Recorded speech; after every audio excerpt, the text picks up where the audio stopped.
Gold trusted gold buyers. మీరు తాకట్టు పెట్టిన బంగారాన్ని విడిపించి ఈ రోజు ఉన్న మార్కెట్ ధరకు కొనబడను.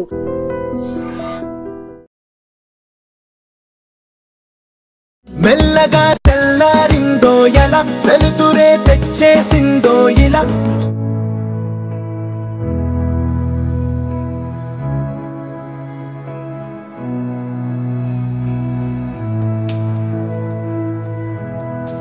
మనం ఇప్పుడు శతమానం భవతి అనే సూపర్ హిట్ సినిమా తీసిన ఒక ఇంటి దగ్గర ఉన్నాం. ఇది కోనసీమ జిల్లాలో ఒక చిన్న కుగ్రామం, ఊరి పేరు గోడాల అంటారు.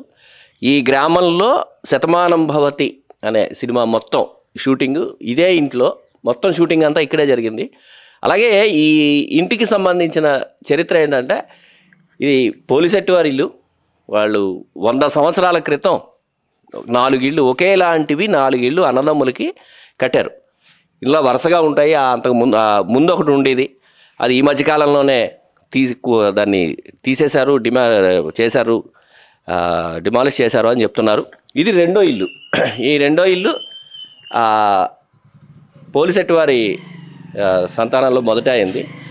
ఆయన మిగతా 3 ఇళ్ళు కట్టారు.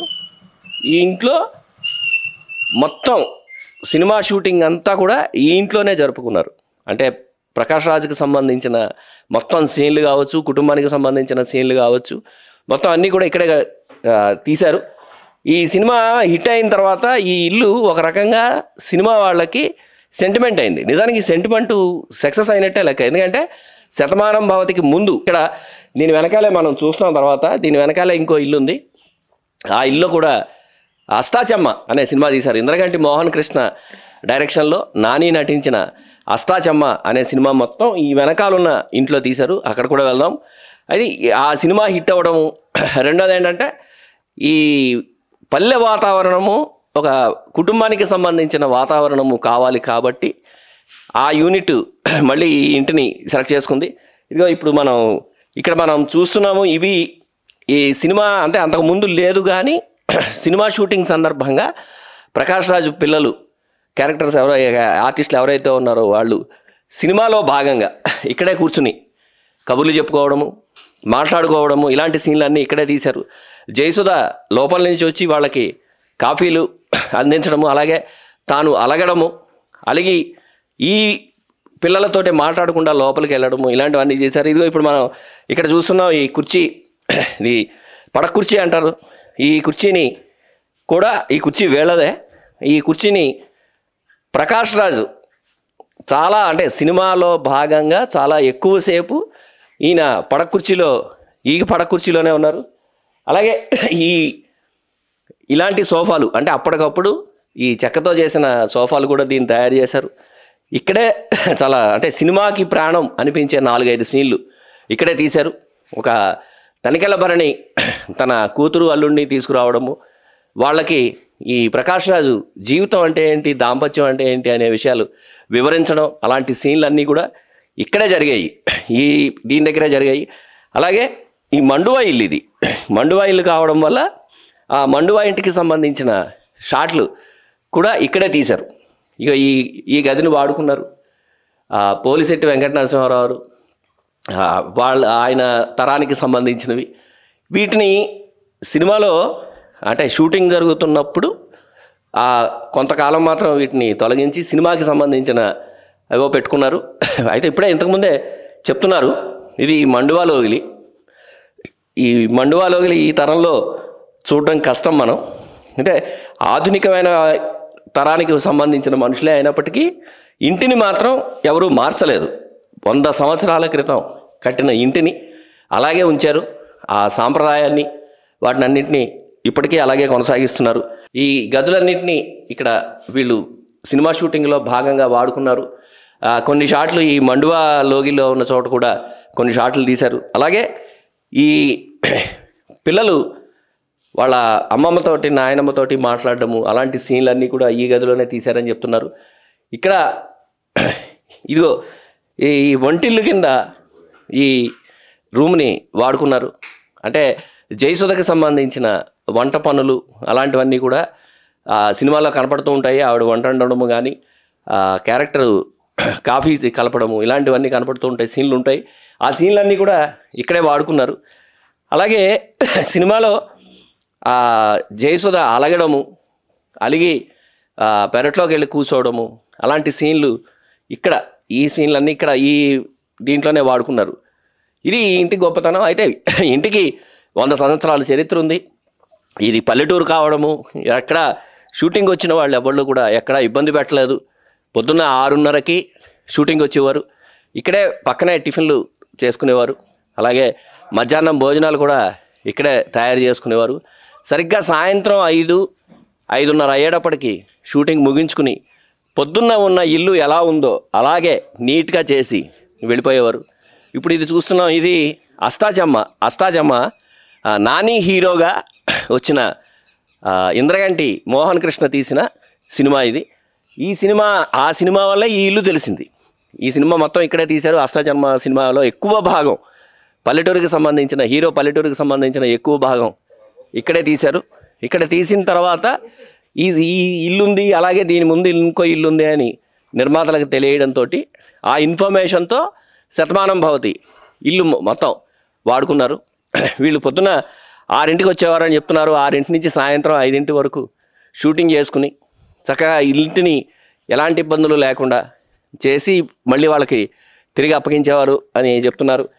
సినిమాలో కనిపించే పెరడు అలాంటిది కానీ, ఆ నూతికి సంబంధించిన అంశాలు కానీ అవన్నీ కూడా ఇవేను.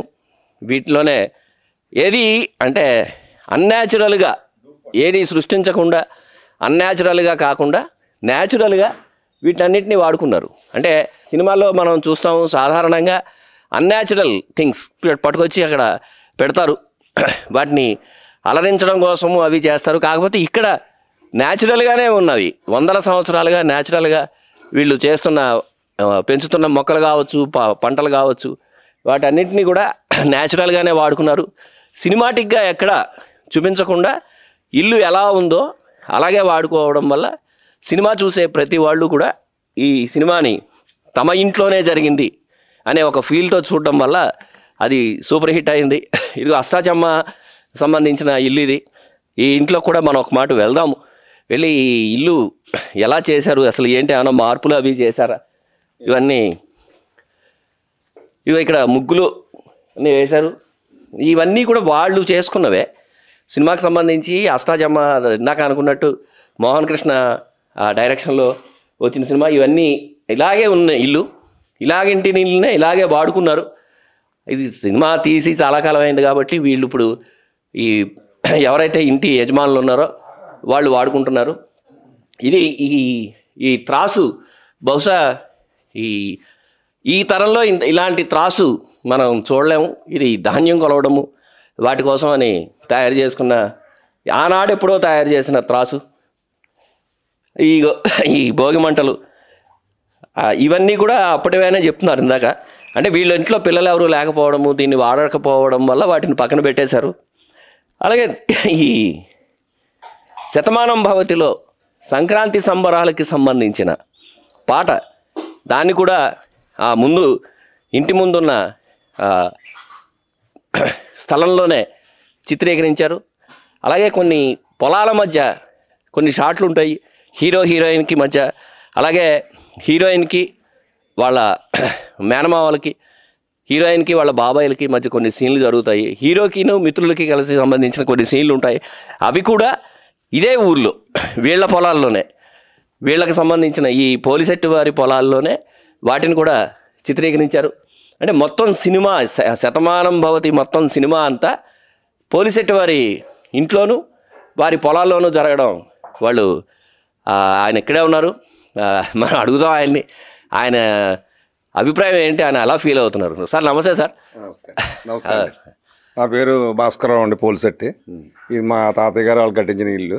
ఇంచుమించుగా 100 సంవత్సరాలు అయిందండి. ఇక్కడ సెంటిమెంట్గా సినిమాలు కానివ్వండి, లేకపోతే సీరియల్ కానీ ఎవరు వచ్చినా కూడా హైదరాబాద్ నుంచి అవనివ్వండి, బెంగళూరు నుంచి అవని ఉట్టప్పుడు కూడా వచ్చి ఇల్లు పూర్వం కట్టిన మండువా ఇల్లు అని చెప్పని అందరూ చూడడానికి వస్తూ ఉంటారు.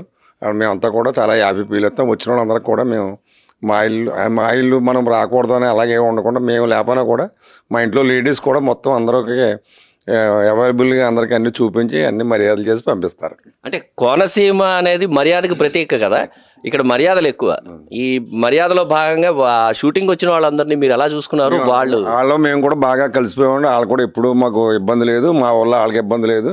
ఊళ్ళో ప్రజానికం కూడా అందరూ కలిసి మొత్తం సినిమా షూటింగ్లు అయ్యేదాకా కూడా ఎప్పుడు వాళ్ళతో కలిసిమెలిసి ఇబ్బందులు లేకుండా చేసి మర్యాదగా పంపించేవాళ్ళు.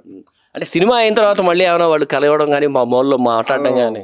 అది మన ఈ ఫంక్షన్లు జరుగుతాయి కదండి, అప్పుడు హైదరాబాద్ జరిగినా ఎక్కడ జరిగినా వచ్చి రమ్మని ఊరు మేము అందరూ వెళ్ళి ఎంజాయ్ చేసి వాళ్ళతో పాటు హ్యాపీగా ఫీల్ అయ్యేవాళ్ళు. అంటే వాళ్ళు మీ మనుషులు అయిపోయారు అందరూ కూడా. అదిగో వారసులు ఆయన చెప్తున్నారు, వాళ్ళు సినిమా తీసుకుని సినిమా రిలీజ్ చేసి సినిమా సూపర్ హిట్ అయిన తర్వాత కూడా ఈ కుటుంబంతో సంబంధాలని దిల్ రాజు కావచ్చు, ప్రకాష్ రాజు కావచ్చు, ఆ సినిమాకి సంబంధించిన ఇతర నటీనటులు, సాంకేతిక నిపుణులు వాళ్ళందరూ ఈ కుటుంబంతో సత్సంబంధాలతోటే ఉన్నారు. సినిమా హిట్ అయ్యి చాలా కాలం అయింది, సినిమా రిలీజ్ అయ్యి చాలా కాలం అయింది, హిట్ అయింది. ఇప్పటికీ వీళ్ళతో ఉన్న సంబంధాలని వాళ్ళు ఇంకా కొనసాగిస్తూనే ఉన్నారట.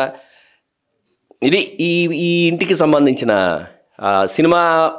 యాజ్ పర్ సినిమాకి సంబంధించినంత వరకు ఈ సినిమా ఈ ఇల్లు ఒక సెంటిమెంట్గానే మారాయి. నిజానికి సినిమా ఇండస్ట్రీలో సెంటిమెంట్ అనేది చాలా ప్రధానంగా ఉంటుంది. ఎక్కడైనా ఒక సీన్ తీసి అది హిట్ అయితే, ఆ సినిమా హిట్ అయితే మళ్ళీ ఏదో రూపంలో ఆ సీను తీయడం కోసం అక్కడికి వెళ్తారు. అలాంటి సెంటిమెంట్లని విపరీతంగా నమ్మే సినిమా ఇండస్ట్రీలో ఇప్పుడు ఈ శతమానం భవతికి సంబంధించిన టీం కూడా ఇక్కడ ఈ సెంటిమెంట్నే ఉపయోగించింది. బహుశా తర్వాత మళ్ళీ ఇంకొక సినిమా ఏదన్నా తీస్తే అక్కడ కూడా ఆ సమయంలో కూడా ఈ ఇంటిని వాడుకునే అవకాశం ఉంది. అదిగో మనం చూస్తున్నాము ఈ ఇంటి ముందున్న ప్రదేశం. ఇక్కడ సంక్రాంతికి సంబంధించిన సెట్ వేసి సంక్రాంతికి సంబంధించిన సంబరాలు అవి చేశారు. ఒక పాట కూడా ఇక్కడే షూట్ చేశారు. అదే మనం చూసిన పక్కన 2 ఇళ్ళు ఉన్నాయి.